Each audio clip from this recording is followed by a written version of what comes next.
Part 6. Supposedly, 13th century scholar Thomas Aquinas added the notion of conscientia, comprised of mistake-prone human reason, solving the problem with synderesis alone. Seemingly, Thomas Aquinas concluded that if only human reason were perfect, bad behavior would not exist. And we now know that many intelligent people have no conscience whatsoever, allegedly exposing the continued ignorance of theologians.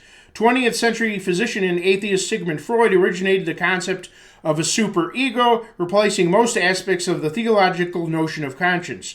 Later, 21st century researchers noted that environmental factors are more complex than Freud's limited superego. Other researchers developed the parallel idea that the gene pool and events in the womb also affected subsequent human behavior.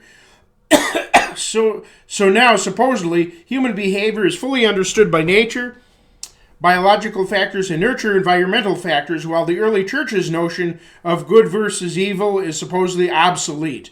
Not so fast! First, the church's understanding has been misrepresented and misconstrued. They never said their notion of synderesis excluded other factors. For example, you inform a young person that by studying hard you will get good grades. We don't try to falsify that statement by saying that if someone is mentally handicapped, studying hard won't help, or if someone gets hit by a truck, their studying would be a waste of time. Rather, we understand the point of what was being said. Apparently, early churchmen attempted to counteract the tendency of people to make excuses for their behavior instead of trying to write scientific textbooks. Hyperbole, exaggeration for emphasis, is fairly common. Actually, we know that ancient theologians fully understood human behavior. From the 10th century BC, train up a child in the way he should go, and when he is old, he will not depart from it. Proverbs 22:6. This example emphasizes the environmental factor of parental guidance. Then Proverbs 22:24-25 warns against bad influences in one's environment. Make no friendship with an angry man, and so on, how that goes. Thirdly, 2 Timothy 2:15, 1st century AD, declares, study to show thyself approved, the opposite of automatic knowledge or conscience. As for the conscienceless, they were, or those without conscience, they were known long ago. Timothy 4:1-2 seemingly describes sociopaths whose conscience was so-called seared with a hot iron. However, the blame was on the individual for either deadening their own conscience or failing to seek enlightenment. Biological factors were downplayed because you cannot change your own biology. However, pregnant women stayed at home and were discouraged from excessive alcohol use, smoking, and other harms, which helped protect the baby.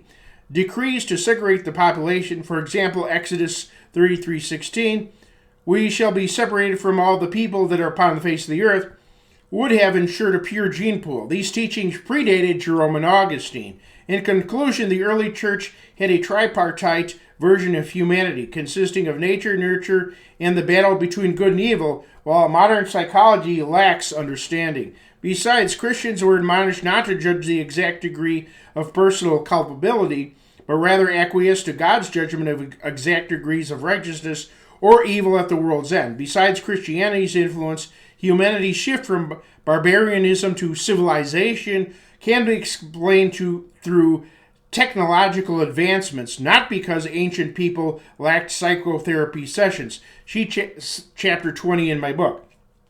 Butting heads yet again. To my dismay, modern theologians have declared that psychoanalysis is harmonious with and complementary to Christianity. To keep this simple, I'll mention one particular theologian and respond.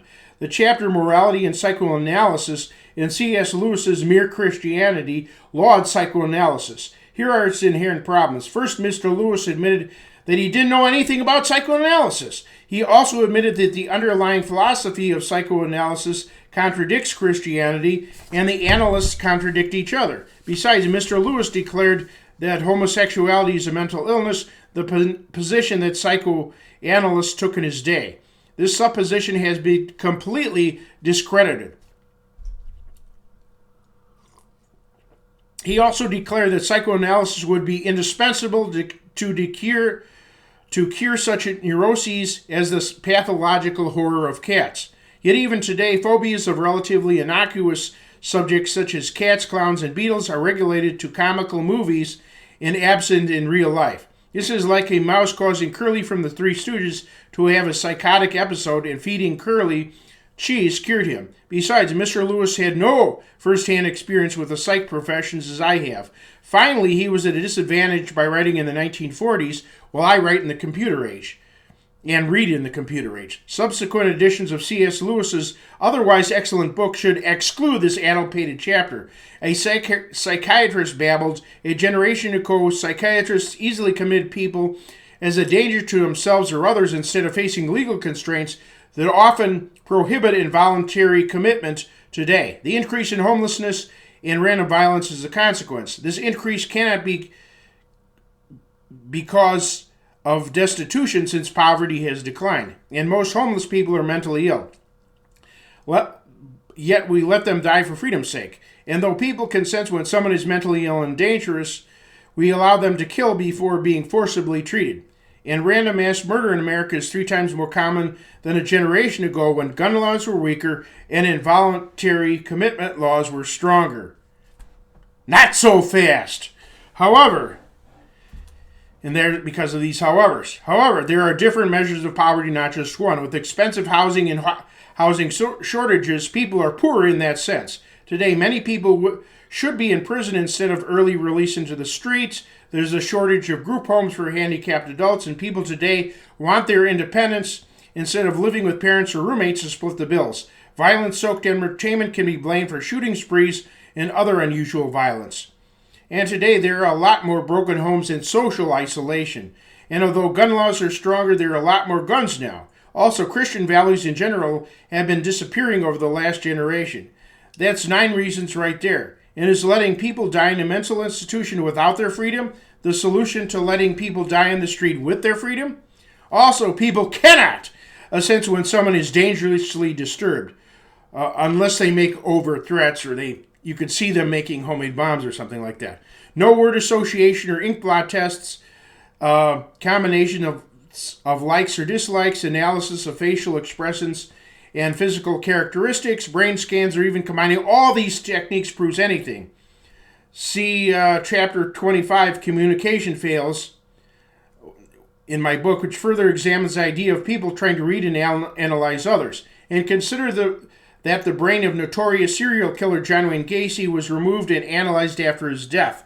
It was completely normal. Besides, suicide rates of psychiatrists and psychologists often exceed those of average people. Since they can't even solve their own problems, they should be completely discredited and utterly repudiated. Summary: some have been harmed by religion to become atheists. But psych philosophy regularly harms people while practitioners remain largely unquestioned. Besides, psych philosophy is not science. It's no more scientific than astrology. It's the supreme insult, a stranger telling me how to operate my own brain. Since I've been offended by psych philosophy, I've become an witch doctor. Though Christianity has been twisted, causing misery, Christianity started with the right foundation. When correctly applied, Christianity betters the world. That sharply contrasts with psych philosophy, which was founded on a muddled, contradictory mess, creates misery, and it invariably takes people's money. So-called psychoanalysis is just a fancy word for judgmentalism. You could call it superfragilistic expialidocious, and it would still be a form of unrighteous judging and declaring others to be freaks. What mentally troubled people need most is love and understanding, sometimes discipline, and sometimes compassion. What most mentally troubled people are disturbed because they are not loved or understood to begin with. Society causes its own problems. The best thing we can do to assuage others' unfortunate circumstances is to love them dearly, treating them the same way we'd want to be treated, not condemning them, capturing them, zapping them with electricity, or drugging them without cause. These principles, though simple, require extraordinary effort. The bottom line is, we can accept those who are difficult. Love is the answer. Take care.